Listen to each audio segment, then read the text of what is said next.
Hello everyone and welcome back to another video from Waken Tech. In this video, I'm going to show you how to change your email address on WeChat. So let's get started right away. First of all, open up the WeChat application on your device. And once you open it up, if you haven't logged into your account already, use your phone number and your verification code to log in. Once you have been logged in, you will end up within the chat page, from which you can start conversation with various different users.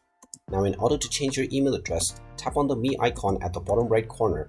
And now from the profile page, tap on Settings. Now within the Settings page, tap on Account Security and then tap on More Settings. Within this page, you will see your email section. Just tap on the email button and you will be asked whether you are sure that you want to change your email. Tap on the OK button and you will now be allowed to change your email. Just enter your desired new email within the given box and then tap on the OK button. You will then be asked to enter the verification code that has been sent to your new email address. So just check your inbox and you will find this verification code. Enter this code within the given screen and now your email will be changed right away. And there you have it. That is how easy it is to change your email address on WeChat. If you find this video helpful, make sure you hit that like button and subscribe to our channel if you haven't done so already. Also ring that notification bell to never miss another update from us. Thank you for watching and I will see you again in the next video.